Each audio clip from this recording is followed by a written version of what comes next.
राष्ट्रीय शैक्षणिक धोरणाविषयी चर्चा करताना आज आपण शाळा व महाविद्यालयात कोणती शिक्षण पद्धती वापरतो हा विचार करायला हवा। आधुनिक शिक्षणासोबतच भारतीय तत्त्वज्ञानाचा समावेश धोरणामध्ये आहे। शिक्षकांची यामध्ये महत्त्वाची भूमिका असणार आहे। राष्ट्रीय शैक्षणिक धोरण 2020 हे दूरदर्शी पाऊल आहे, असे मत MIT WPUचे कुलगुरू डॉक्टर RM चिटणीस यांनी व्यक्त केले आहे। भारतीय शिक्षण मंडळ पश्चिम महाराष्ट्र प्रांत आणि जय गणेश शिक्षण महाविद्यालय यांच्या वतीनं राष्ट्रीय शैक्षणिक धोरण 2020 द्वारे शिक्षकांच्या शिक्षणाच्या समग्र विकासासाठी भारतीय ज्ञान प्रणाली या विषयावरील पहिल्या राष्ट्रीय परिषदेचे आयोजन नरे येथील जाधवर शैक्षणिक संकुलाच्या सभागृहात करण्यात आले होते। परिषदेच्या उद्घाटन प्रसंगी MIT WPUचे कुलगुरू डॉक्टर RM चिटणीस, डॉक्टर दत्तात्रय तापकीर, संस्थेचे प्राचार्य डॉक्टर सुधाकर जाधवर, ॲडव्होकेट शार्दूल जाधवर, सुरेखा जाधवर यासह प्राचार्य शिक्षक उपस्थित होते। डॉक्टर RM चिटणीस म्हणाले, शिक्षक हे केवळ माहितीचे वाहक नसून उत्तम व्यक्तिमत्व घडवणारे आहेत, तसेच आपली भारतीय संस्कृती देखील पुढे नेणारे आहेत। आजच्या आधुनिक युगात वेदांत यांचा उपयोग शिक्षणात शिक्षक कसा करतील हे पाहणे महत्त्वाचे आहे। ॲडव्होकेट शार्दूल जाधवर म्हणाले, पुरातन काळापासून शिक्षकांचे महत्त्व अनन्यसाधारण आहे। आई, वडील आणि शिक्षक हे देशाला पुढे घेऊन जाऊ शकतात। आज भारतीय संस्कृती जपणारे शिक्षक आणि संस्था यांचे प्रमाण कमी आहे, त्यामुळे अशा प्रकारच्या परिषदा महत्त्वाच्या आहेत, असेही त्यांनी सांगितलं। भारतीय ज्ञान प्रणालीबाबत शिक्षकांमध्ये जागरूकता याविषयी डॉक्टर दत्तात्रय तापकीर यांनी मार्गदर्शन केलं। Yes sir.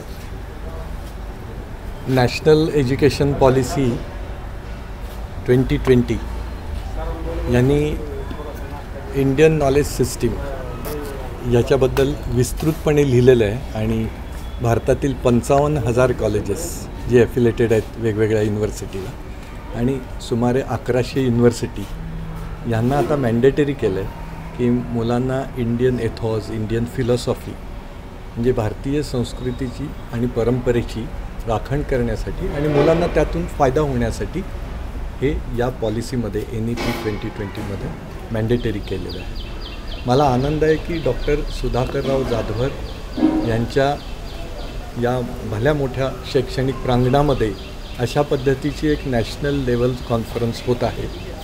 माझ्यातर्फे मी सगळ्यांना शुभेच्छा देतो। NEP 2020मध्ये सरकारने जी भूमिका घेतली होती की इंडियन एथॉस आणि भारतीय संस्कृती ही जर मुलांमध्ये आपण लहानपणापासून रुजवण केली तर आता जो चंगळवाद आणि संस्कृतीचं पतन जे चालू आहे ते थांबेल।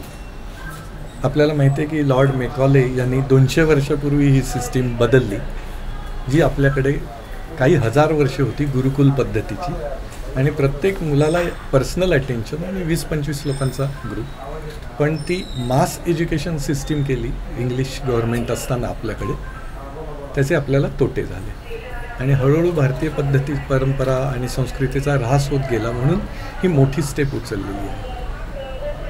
मी MIT विश्वविद्यापीठाचा कुलगुरू आहे, तर आम्ही 2017पासून योगा, प्राणायाम, मेडिटेशन हा क्रेडिट प्रोग्राम आणला NEPमध्ये सांगितल्याप्रमाणे। NEP जरी 2020 साली आणलं तरी तो मी थोडा आधी चालू केला होता आणि मग पुढे इंटिग्रेट केला NEP आल्यावर क्रेडिट प्रोग्राममध्ये। तर ती जी मुलं आता पासआउट झाले तर त्यांना खूप फायदा होत आहे, शारीरिक क्षमता, मानसिक क्षमता आणि काम करण्याची वृत्ती आणि सेल्फ मोटिवेशन हे सगळं आपल्या परंपरेतून मिळतं। फॉर एक्झाम्पल मी आपल्याला सांगू इच्छितो की 200 देशाच्या या पृथ्वीवरती अशी कुठला देश आहे की जिथे संत परंपरा आहे? इंग्लंडमध्ये नाही, अमेरिकेमध्ये नाही, आपल्याकडे संत तुकाराम, संत ज्ञानेश्वर यांची परंपरा आहे आणि त्यामुळे आपली पिढी जास्त टिकून आहे। बाकी दुसऱ्या देशात कुठेही संत परंपरा नाही। आणि भारतीय शिक्षण पद्धतीमध्ये जी गुरुकुल पद्धती होते की त्या मुलाला वेगळं काहीतरी लागतं, प्रत्येक मुलगा मुलगी वेगळे आहेत आणि त्यांना आपण काय देता येईल आणि प्रत्येक मुलाचं शिकण्याचं स्पीडही वेगळं आहे, तर त्याच्या पद्धतीप्रमाणे जायला पाहिजे। एखादा माणूस मॅथ्समध्ये चांगला आहे, एखादा भाषेत चांगला आहे, एखादा अजून काही म्हणू सायन्सच्या एका विभागात चांगला आहे, तर त्याच्या कलाने घेतलं गेलं पाहिजे। ही आपली गुरुकुल सिस्टीम होती। पण आता कसं झालं की 6 महिन्यात तेवढं सिलेबस संपायचं, लगेच त्याची परीक्षा घेते, पास का नापास, हुशार का कमी हुशार, असं जे हे सेग्रिगेशन झालं ते आपल्याला कुठेतरी थांबवायला पाहिजे।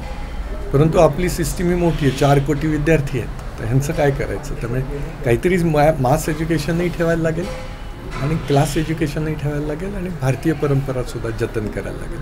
याच्यावर उहापोह चालू आहे. आपला प्रश्न होता ह्याचा फायदा होतो आहे का, तर निश्चित फायदा होतो आहे असं दिसतं आहे. आणि इम्प्लिमेंटेशन हे अजून जास्त जोरात होईल, कारण नवीन बातमी आपल्याला सगळ्यांना माहिती आहे, हेकी higher education council of India जे अजून स्थापन झालं नाही, त्याचा कायदा संसदेत पास वगैरे, तर असं म्हणतात की मार्च 2026पर्यंत हा सगळा कायदा पास होईल आणि संपूर्ण चित्र भारताचं एज्युकेशनचं पुढच्या 50 वर्षासाठी बदललेलं असेल. आता पुण्याला हा प्रश्न दोन्ही बाजूंनी सांगता येईल. पुण्याला एक इकोसिस्टीम आहे. इकोसिस्टीम म्हणजे काय, विद्यापीठ नुसतं येऊन चालत नाही, तर आजूबाजूला राहणारी म्हणजे त्याची हॉस्टेलची सिस्टीम आहे. तसं आता कोथरूडमध्ये अनेक फ्लॅट्स भाड्याने 10 ते 15 हजार रुपयात मिळतात आणि 3 लोक राहू शकतात त्याच्यामध्ये. 5,000 चांगल्या वस्तीमध्ये चांगल्या प्रकारे राहू शकतो. 2 ते 2.5 हजार रुपयामुळे एक वेळचा डबा मिळतो त्याला. मुंबईमध्ये जर तुम्ही गेलात तर या सगळ्या कॉस्ट 1.5पट किंवा 2पट होतात. तर इकोसिस्टीम त्यांनी प्रोव्हाइड नाही केली.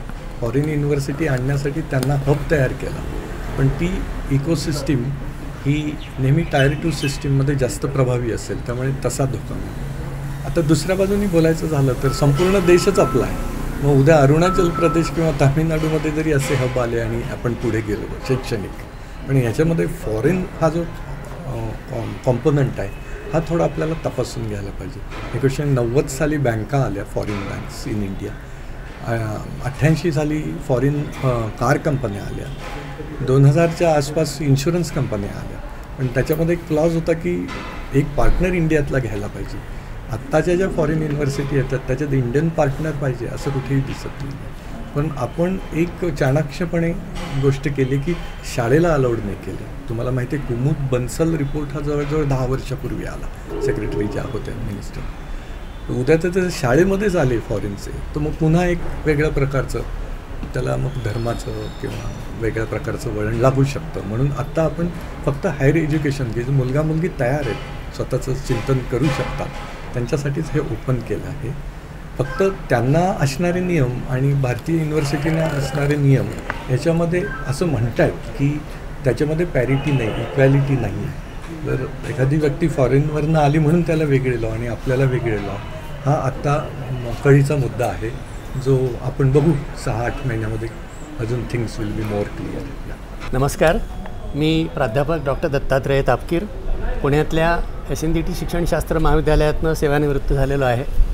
आज इथे जय गणेश शिक्षणशास्त्र महाविद्यालयामध्ये जे नॅशनल कॉन्फरन्स आयोजित केली आहे, ही भारतीय ज्ञानप्रणाली, इंडियन नॉलेज सिस्टीम हे अत्यंत महत्त्वाच्या आणि काळाची गरज असणाऱ्या विषयाबद्दलची कॉन्फरन्स आहे. याचा मला अत्यंत आनंद होतो आणि या कॉन्फरन्समध्ये सहभागी व्हायला मला मिळतं आहे, त्यामध्ये माझे विचार व्यक्त करायला मिळत आहेत, याबद्दलही खूप आनंद होतो आहे. मित्रहो, आपल्या नव्या शैक्षणिक धोरणामध्ये भारतीय ज्ञानपरंपरा याचा समावेश करण्यात आलेला आहे आणि आवर्जून असा आग्रह धरण्यात आला आहे की अगदी शालेय स्तरापासून ते महाविद्यालयीन स्तरावरती सर्व स्तरावरती आपल्या विद्यार्थ्यांना आपल्या देशातल्या प्राचीन ज्ञानाची कल्पना यावी की भारत देश प्राचीन काळापासून सर्व ज्ञानशाखांमध्ये कसा प्रगत होता, त्यामध्ये काय काय प्रगती झाली होती, किती ज्ञानाचा साठा आहे, ह्याबद्दल अनेकदा आपले विद्यार्थी आणि प्राध्यापक देखील, शिक्षक देखील अनभिज्ञ असतात, माहीत नसतं किंवा काहीतरी अंदाजपंचे काहीतरी एक जुजबी माहिती असते. तर ही माहिती होण्यासाठी अशा तऱ्हेच्या कॉन्फरन्सेस, असे सेमिनार्स, अशी व्याख्यानं, अशा चर्चा आणि इव्हन अशावरती पुस्तकं निर्माण झाली पाहिजेत की ज्यातून आपल्या तरुण पिढीला हा ज्ञानाचा वारसा माहिती होईल. भारताचा हा प्राचीन वारसा असलेला इतिहास, त्यामध्ये असलेलं विज्ञान, अनेकदा असं वाटतं की भारतामध्ये फक्तच धर्म, फक्तच तत्त्वज्ञान किंवा फक्त साहित्य, कला, नाटक होतं का, तर असं नाही. आपल्याकडे असलेली गणिताची प्रगती, विज्ञानाची प्रगती, टेक्स्टाईल इंडस्ट्री, वस्त्रोद्योग होता, मेटॅलर्जी, धातुशास्त्र होतं, सर्वच तऱ्हेच्या, आणि मग बाकी स्थापत्य आहे, शिल्प आहे, संगीत आहे, नाट्य आहे, अध्यात्म आहे, आयुर्वेद आहे, अशा सर्व, आणि योगशास्त्र आहे, उद्या योगायोगाने योगदिन पण आहे. त्यामुळे ह्या सर्व ज्ञानशाखा आणि ह्या सगळ्या एकमेकांशी जोडलेल्या होत्या. बहुविद्याशाखी असे स्वरूप होतं. त्यामुळे आपल्या देशाचा रास्ता अभिमान वाटणं, त्या ज्ञानाची परंपरा माहीत करून घेणं, हे ज्ञान कुठून कुठून मिळेल हे माहिती होणं आणि याबद्दल आपला नेहमीचा अभ्यास करतानासुद्धा आपल्या देशाची ही प्राचीन परंपरा ज्ञानाची ही माहीत व्हावी, असा यामागचा हेतू आहे. आणि त्यात पण ही जबाबदारी शिक्षकांची जास्त आहे. B.एड कॉलेजमध्ये जे भावी शिक्षक आता होणार आहेत पुढे त्या शिक्षकांना हे अधिक माहिती असायला हवं असं मला वाटतं आणि त्या दृष्टीने ही आजची कॉन्फरन्स अतिशय महत्त्वाची आहे. ती अत्यंत यशस्वी व्हावी.